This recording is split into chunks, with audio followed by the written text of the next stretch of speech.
بسم اللہ الرحمن الرحیم۔ السلام علیکم۔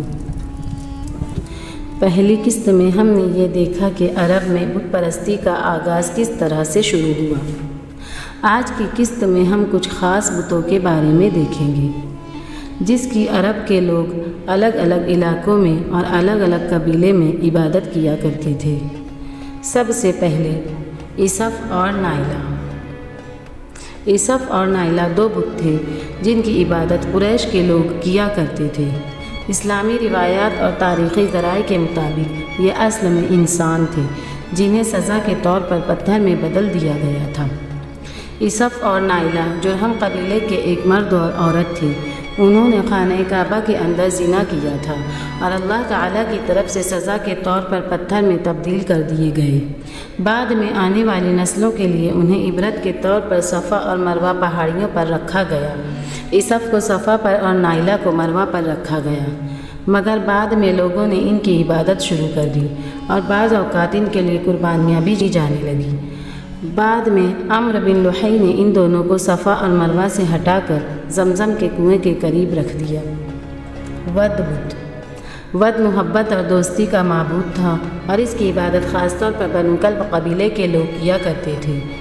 اس کا بت انسان کی شکل میں ہوتا تھا، مسلح اور خوبصورت لباس میں ملبوس۔ اس کا ایک مندر دومت الجندل میں تھا جسے حضرت خالد بن ولید رضی اللہ عنہ نے رسول اللہ صلی اللہ علیہ وسلم کے حکم سے 631 عیسوی میں مسمار کیا۔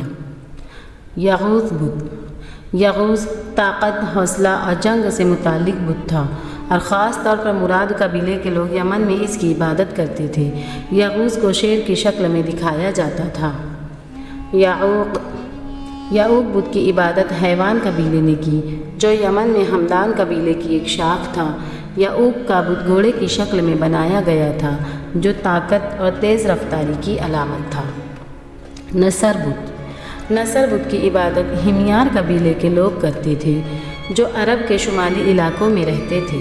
نصر کا مطلب گدھ ہے اور اس بت کی علامت بھی یہی زندہ پرندہ تھا جو ممکن ہے طاقت اور بصیرت کی نمائندگی کرتا ہو۔ نصر کا ایک مندر بلخا میں تھا اور اسے خاص طور پر ذوالخلا شاخ کے ہمیار قبیلے نے عزت دی تھی۔ ود، یغوث، یعوق، نصر اور سواع بتوں کا ذکر قرآن مجید میں سورہ نوح کی آیت نمبر 23 میں ملتا ہے اور یہ تمام بت حضرت نوح علیہ السلام کے زمانے میں پوجے جاتے تھے جن کا تفصیلی ذکر آگے کی قسط میں آئے گا۔ ریعام بت۔ ریعام بت کی عبادت ہمیار قبیلے کے لوگ کیا کرتے تھے۔ اس بت کا ایک مندر صنعاء میں تھا جہاں عقیدت مند قربانیاں بھی پیش کرتے تھے اور پیشن گوئی کے لیے رہنمائی حاصل کرتے تھے۔ بعد میں ایک مذہبی اصلاحات کے دوران ہمیار کے بادشاہ تبع نے جو عراق سے واپس آیا تھا، ساتھ آنے والے ربیوں کو اسے منہدم کرنے کی اجازت دی، جس کے نتیجے میں ہمیار کے لوگ یہودیت میں داخل ہو گئے۔ منات بت۔ منات ایک دیوی بت تھی جو تقدیر، قسمت اور موت سے متعلق سمجھی جاتی تھی۔ اس کی پوجا خاص طور پر اوس اور خزرج قبیلے کے لوگ مدینہ کے قریب کرتے تھے۔ اس کا بت القدید کے مقام پر المثلث کے قریب تھا۔ اس بت کو حضرت علی رضی اللہ عنہ نے توڑا تھا۔ لات بت۔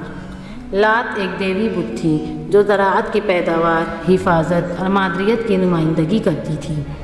اس کی پوجا خاص طور پر طائف میں کی جاتی تھی جہاں اس کا بت سفید پتھر کی شکل میں ایک مندر میں رکھا گیا تھا۔ ثقیف قبیلے کے لوگ اس کی عبادت کرتے تھے۔ عزا بت۔ عزا بھی ایک دیوی بت تھی جو طاقت، جنگ اور حفاظت کی نمائندگی کرتی تھی۔ اس کی عبادت خاص طور پر قریش اور دیگر عرب قبائل کیا کرتے تھے اور اس کا مرکزی مندر نخلا میں مکہ کے قریب واقع تھا۔ عزا کا تعلق زراعت کی پیداوار اور سیارہ زہرہ سے تھا۔